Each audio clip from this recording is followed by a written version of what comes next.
The scene that I will be performing takes place just before Act 1, Scene 5, and in that scene, it was the one in which they were at the Capulet house for the party, and my part is when Romeo enters the party, which actually isn't shown in Scene 5. The scene is supposed to explain the void that is why Romeo suddenly stops obsessing about Rosaline and automatically goes to Juliet.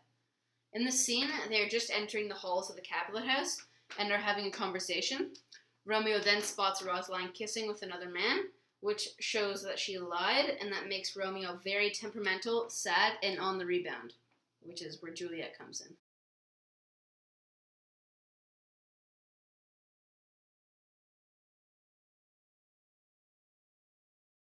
Mercutio, I shall try to be happy and gleefully walk the halls of this enemy house, but I do feel deeply saddened. I love Rosaline. I need her to be happy.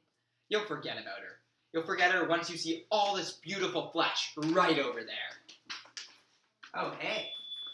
Stop this, Mercutio. We are in the Capulet house. If they catch me, they can kill me, especially that vicious Tybalt. So stop being cowardly and have some fun. You need to get yourself some flesh. I need you back, Romeo, the way you used to be, you frail pig. Piss off, Mercutio. You wouldn't understand love. You wouldn't know love if it hit you right in the face. I'm telling you, Romeo, there's other girls out there. This Rosaline thing is just a passing phase. No, it isn't. I love her and she loves me, but she has committed herself to a chaste life. Without that, we were in love. Romeo, I can tell you, I loved her as well. I loved her bosom and her rear. And I'd thrust her with everything I got. Don't talk about Rosaline like that. She's the water to my tree. I need her. You might need her, but she definitely doesn't need you. Rosaline is kissing another man. What? She's a liar. How could she do this? She'd led me on, lied, left me depressed. And she does this. I hate her. I hate her. That lying, deceitful, mongrel Well, there's other fish in the sea.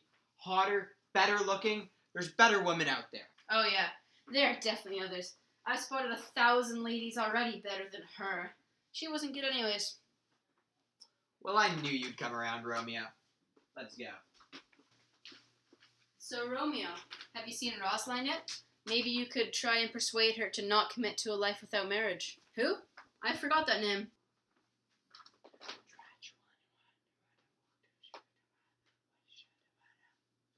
Oh, well, she wasn't right for you anyways.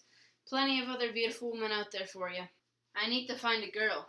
I'm desperate. I'm desperate, but in a different way. And you get what I'm talking about. I felt that this was a very unique void, as not that many people questioned it, but I have always wondered how and or why Romeo suddenly stops being head over heels for Rosaline, in which he was crying about and being depressed, and instantly loves Juliet.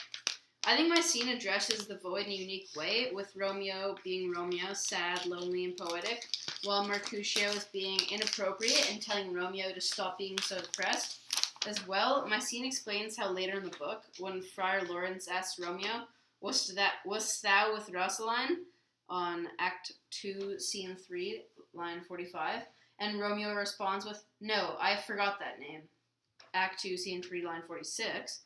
It explains how Romeo doesn't like Rosaline anymore and is so quick to say he has forgot that name. In my scene script, it also shows how Romeo changes his mind quickly from going from "I need Rosaline to be happy" on line 3 to "I hate her, that lying, deceitful, mongrel" on line 30-31. As well, in the original play, Romeo is being very poetic and expressing his sadness for he and Rosaline's potential ending to their relationship. As he says, "She'll not be hit with Cupid's arrow, and she hath Dian's wit, and in strong proof of chastity well armed." Act 1, Scene 1, line 216 to 217. This quote shows how he and her couldn't have a relationship